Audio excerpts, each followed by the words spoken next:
안녕하세요. 알고 살자 한국산업 시간입니다. 그 네 번째로 한국에는 산업정책이 없다는데 무슨 소리야 편입니다. 여러분과 함께 알아보겠습니다. 여러분, 산업정책이라고 하니 조금 어렵게 느껴지시나요? 간단하게 말씀드리면 산업정책은 여러분들이 다니는 회사를 더 잘되게 하는 정책이라고 생각하시면 됩니다. 예를 들어 조선업의 경우 잘 나가다가 요즘 큰 어려움을 겪고 있습니다. 조선 관련 회사에 다니시는 분들이 구조조정으로 대량으로 실직을 하여 큰 고통을 당하고 있죠. 한국 GM도 마찬가지입니다. 군산 공장이 폐쇄되면서 노동자들은 물론 그 주변의 상가들까지 도시 전체가 어려움에 처해 있습니다. 회사가 잘 되려면 그 업종이 지속적으로 경쟁력을 가져야 하는데 그 회사의 업종이 잘 되게 하는 정책은 정부가 큰 역할을 합니다. 회사들은 단기 이익에 몰두하여 기술 개발이나 장기적인 투자에 소홀해질 수 있으며 과당 경쟁으로 인한 적자 수주, 그리고 국제적인 환경 변화에 대응하기 어렵습니다. 그래서 정부가 나서서 기업들이 지속적인 경쟁력을 가질 수 있도록 역할을 제대로 하는 것이 바로 산업정책입니다. 그런데요, 요즘 한국에는 제대로 된 산업정책이 없다고 합니다.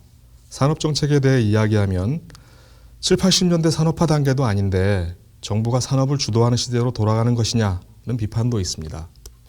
또 한편에서는 한국의 산업 경쟁력이 지속적으로 성장하지 못하고 지체되는 현실에 대해 크게 우려하는 시각도 있습니다. 왜 이런 상반된 이야기가 나오는 것일까요? 현재 한국에는 유망산업을 발굴하고 중견기업을 육성하며 기업 및 산업 생태계 혁신을 과제로 하는 산업통상자원부가 있습니다. 그러나 이렇게 담당 부처가 있는데도 왜 산업정책을 포기했다는 비판까지 듣는 것인지 몇 가지 사례를 보면 이해가 됩니다. 정부 각 부처에는 관련 산업이나 정부 자문 등 다양한 공공활동을 하는 재단법인이나 사단법인이라는 산하단체가 항상 존재합니다.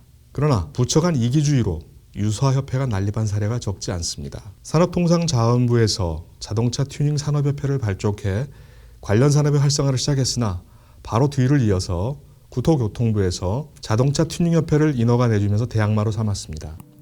현재 국내 이륜차 산업과 문화는 완전히 무너진 상태입니다. 이런 이륜차 분야에 협회가 5개나 되는데 하나는 환경부 소속이고 나머지는 모두 국토교통부 소속입니다. 그리고 환경부 산하에 한국전기차협회가 있는데 최근 화두가 전기차와 자율주행차로 쏠리면서 산업통상자원부에 전기차 산업협회 등 유사협회를 발족하려고 하는 움직임이 있다고 합니다. 자율주행차의 산업정책을 보면 시작은 산업통상자원부에서 하지만 R&D, 연구개발 분야는 과학기술정보통신부가 수행하고 여기에다 도로를 관장하는 국토교통부가 큰 역할을 담당하게 됩니다. 자율주행차는 이렇게 여러 부처가 연관되어 있고 관련 법제도도 정비해야 하는 장기적이고 통합적인 사업입니다.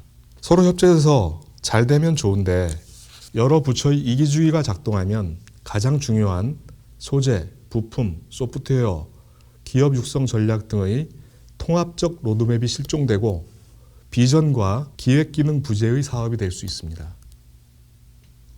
자동차 산업뿐만 아니라 다른 산업들도 각 부처에 권한들이 나눠져 있어 통합적 로드맵을 만들지 못하는 것은 똑같습니다. 바이오 산업은 보건복지부와 식약처가, 5G 이동통신산업과 신소재 개발은 과기부가 주도하고 있습니다. 식품산업은 농수산식품부가 담당하고 있고 서비스업은 기획재정부가 담당하고 있습니다.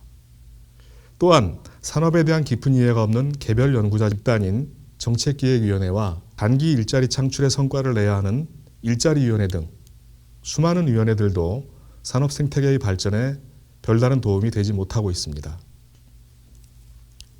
세계적인 경제 석학으로 꼽히는 장하준 영국 케임브리지 대학교 교수는 2018년 7월 한 간담회에서 이렇게 말했습니다.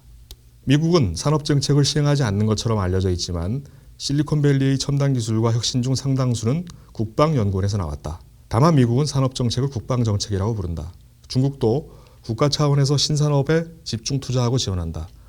한국이 기존 산업을 발전시키지 못하고 신산업도 제대로 육성하지 못하는 가장 큰 이유는 산업정책 포기다.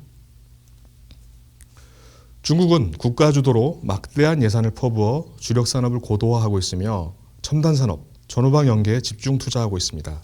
그림을 보시면 세계 경제에서 중국 제조업이 차지하는 비중이 2010년 18.5%에서 2016년 27%로 급격히 커진 것을 알 수 있습니다.